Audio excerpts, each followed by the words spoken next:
بسم اللہ الرحمن الرحیم۔ السلام علیکم دوستو، آج میں آپ کو بتاؤں گا کہ کیسے نیوزی لینڈ نے کرونا وائرس کو شکست دی، کیسے اس کا نام و نشان اپنے ملک سے مٹایا۔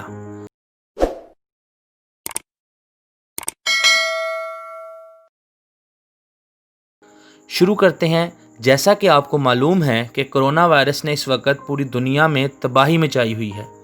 یہ وائرس 2019 میں چائنا کے شہر ووہان سے شروع ہوا، جس نے دیکھتے ہی دیکھتے پوری دنیا کو اپنی لپیٹ میں لے لیا۔ اس وائرس کی وجہ سے بہت سے ملکوں کا دیوالیہ ہو گیا، کروڑوں لوگ اس سے متاثر ہوئے، لاکھوں لوگوں کی اس وائرس کی وجہ سے موت واقع ہوئی، جس کی آخری رسومات ادا کرنا بھی ایک بہت بڑا چیلنج سمجھا جاتا ہے، کیونکہ یہ وائرس ہوا کے ذریعے سے بھی پھیلتا ہے۔ 2019 سے اس وائرس کی ویکسین تیار کرنے کا عمل شروع ہو چکا ہے، لیکن آج تک اس میں کامیابی حاصل نہیں ہوئی ہے۔ ورلڈ ہیلتھ آرگنائزیشن نے اس وائرس سے بچنے کے لیے خاطر خواہ انتظامات سر انجام دیے، جس سے بہت فائدہ حاصل ہوا۔ جہاں ورلڈ ہیلتھ آرگنائزیشن نے اس وائرس سے بچنے کے طریقے بتائے، وہاں ہر ملک نے اپنی مدد آپ کے تحت ان قواعد کو لاگو کیا۔ اسی طرح کا ایک ملک جس کا نام نیوزی لینڈ ہے، جس نے اس وائرس پر پوری دنیا میں سب سے پہلے قابو پایا۔ صرف قابو ہی نہیں بلکہ اس کا خاتمہ بھی کر دیا۔ اب سوال یہ اٹھتا ہے کہ نیوزی لینڈ نے اس وائرس پر کیسے قابو پایا؟ کیا ان کے پاس اس کی ویکسین تھی؟ جی نہیں، ایسا نہیں ہے۔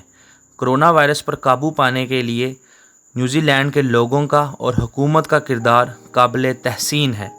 وہاں کچھ اور باتیں یہ بھی ہیں کہ نیوزی لینڈ ایک جزیرہ ملک ہے، اس کے چاروں طرف پانی ہے، اس کی کل آبادی 48 لاکھ ہے، اور رقبے کے لحاظ سے یہ پاکستان کے شہر لاہور سے 152 دفعہ بڑا ہے۔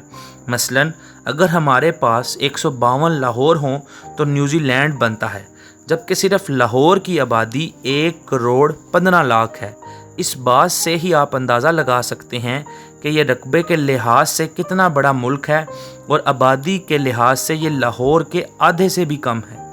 اگر ہم نیوزی لینڈ کے معیشت کی بات کریں تو اس کی 2019 کی جی ڈی پی مجموعی ملکی پیداوار $203 بلین تھی، اور اگر اس کا پاکستان کے ساتھ موازنہ کیا جائے تو پاکستان کی 2019 کی جی ڈی پی مجموعی ملکی پیداوار $284 بلین تھی۔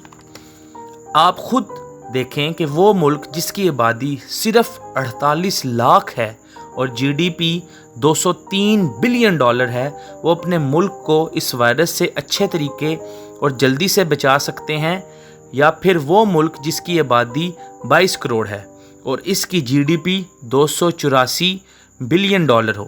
اس سے یہ بات واضح ہو گئی کہ نیوزی لینڈ نے سخت لاک ڈاؤن کیا اور لوگوں کو گھروں تک راشن پہنچایا، کیونکہ نیوزی لینڈ کی حکومت یہ اخراجات برداشت کر سکتی تھی کہ رقبے کے لحاظ سے اتنے بڑے ملک میں جہاں لوگوں کی آبادی کم ہے، زیادہ جلدی قابو کیا جا سکتا ہے۔ لیکن پاکستان میں معاملات اس کے برعکس ہیں۔ ملک کی آبادی بھی زیادہ ہے، حکومت کے پاس اتنے پیسے نہیں کہ وہ لوگوں کو گھر بٹھا کر ان کے اخراجات برداشت کر سکیں۔ امید کرتا ہوں آپ کو معلوم ہو گیا ہوگا کہ نیوزی لینڈ نے کس طرح وائرس پر قابو پایا، اور ان کے لیے یہ پاکستان کی نسبت کتنا آسان تھا، کیونکہ وہ ملک اپنے لوگوں کو گھر بٹھا کر بھی ان کے اخراجات برداشت کر سکتا تھا، جبکہ ایسا ممکن پاکستان میں بالکل بھی نہیں ہے۔ بہت شکریہ۔